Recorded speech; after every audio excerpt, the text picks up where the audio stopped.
ఈరోజు గురురాఘవేంద్ర ప్రాజెక్ట్ అయితేనేమి, గుండ్రేళ్ల ప్రాజెక్ట్ అయితేనేమి, అదేవిధంగా ఆర్ఎస్ అయితేనేమి, వేదావతి అయితేనేమి, అన్నిటిపైన కూడా క్షుణ్ణంగా మాట్లాడడం జరిగింది.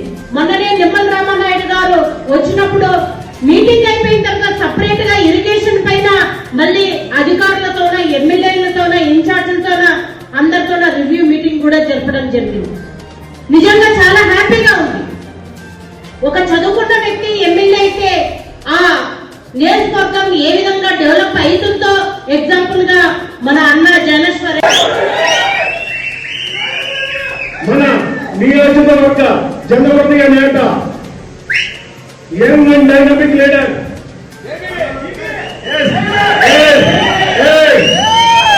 మన గౌరవ శాసనసభ్యులు బివి జయరాజశేఖర రెడ్డి గారి ఆధ్వర్యంలో మనం ఇంత గొప్పగా ఈ కార్యక్రమం చేసుకోవటం ఇదంతా మన అందరి అదృష్టంగా భావిస్తున్నాము. ఈ రోజు ఈ 2 సంవత్సరాల సక్సెస్ ని జిల్లాలో ఏ నియోజకవర్గం కూడా చేసుకోవడంత గ్రాండ్ గా అద్భుతంగా మనం ఈరోజు చేసుకోగలుగుతున్నాము. ఎందుకంటే ఇవాళ భారతదేశము అనేటువంటిది ప్రపంచంలోనే అగ్రస్థానంలో ఉందని చెప్పేసి సగర్వంగా చెప్పుకోవచ్చు.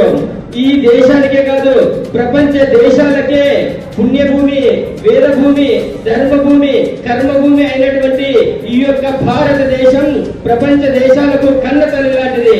మరి అటువంటి భారతదేశాన్ని పరమ వైభవ స్థానంలో నిలబెట్టినటువంటి గౌరవనీయులు ప్రధానమంత్రి నరేంద్ర మోదీ గారి ఆధ్వర్యంలో ఈ దేశం అంగరంగ వైభవంగా ఒక అగ్రస్థానంలో నిలబడిందని చెప్పేసి చెప్పవచ్చు. మరి అటువంటి నరేంద్ర